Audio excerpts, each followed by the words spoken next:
za mwisho.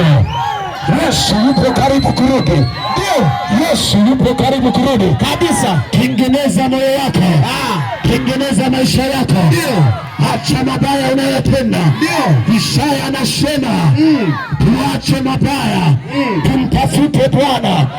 Kwenye njia mbaya acha, kwenye mawazo mabaya acha, usengenyaji acha, ulevi acha, ukaba acha, pombe acha.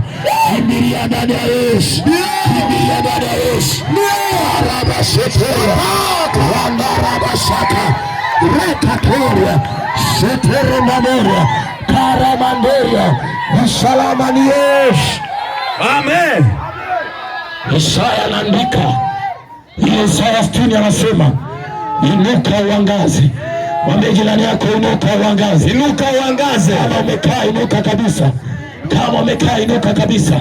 Wakati tunamaliza, inuka uangaze. Inuka uangaze. Inuka uangaze. Inuka uangaze. Wenda ulikaa kwenye dhambi, leo ninakwambia inuka, toka hapo. Ndio. Wenda ulikaa kwenye ulevi, leo ninakwambia inuka, toka hapo. Ndio. Wenda ulikaa kwenye uchawi, leo ninakwambia inuka, toka hapo. Amen. Wenda ulikaa kwenye giza, leo ninakwambia inuka, toka hapo na uangaze. Kuangaza maana yake kuishi maisha safi. Kuangaza maana yake kuishi tabia za Yesu Kristo. Kuangaza maana yake kutembea kwenye nuru ya Bwana. Kuangaza maana yake kuishi njia safi za kumpendeza Bwana. Yesu amenituma jana leo nikuletee maneno ya unabii ya kwamba tengeneza mambo yako, ana siku zimewadia. Yesu yupo karibu kurudi. Saa imekaribia. Tengeneza maisha yako. Inuka uangaze. Inuka uangaze. Inuka uangaze. Inuka uangaze. Nuru ya Bwana imekujia. Hiyo nuru ni Yesu Kristo. Yesu ndiye nuru ya ulimwengu. Yohana anaandika anasema, nayo nuru yang'aa gizani, wala giza halikuiweza. Walio ndani ya Yesu wameibeba nuru ndani yao. Amen. Giza la dhambi haliwawezi, giza la uchawi haliwawezi, giza la mateso haliwawezi, giza la laana haliwawezi. Ndio maana mwanaume Yesu Kristo wakati amekufa pale msalabani, akaenda kuzimu kumnyang'anya shetani ufungua mamlaka. Shetani akashangaa, wewe mwanawane umetokea wapi? Wanaume umetokea wapi? Nilijua nimekushinda pale msalabani.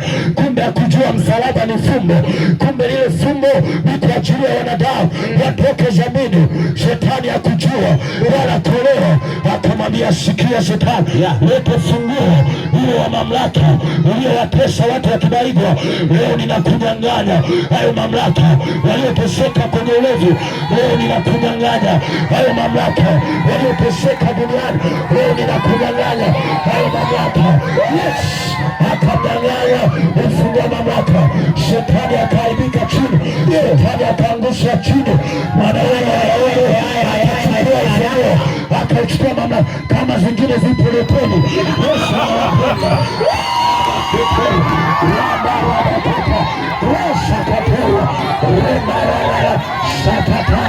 Barikiwa na Bwana. Yesu wanaume akamwambia, sikia Shetani, huwezi kunyanyasa Kibaigwa, huwezi kunyanyasa Dodoma, huwezi kunyanyasa dunia. Akamnyang'anya funguo, ile funguo mamlaka. Yesu akwenda nao mbinguni, aliwaachia watakatifu wale waliomwamini Bwana. Amekupa hiyo mamlaka, amekupa hiyo mamlaka. Tuliyo ndani ya Yesu tunayo mamlaka ya kukanyaga yote.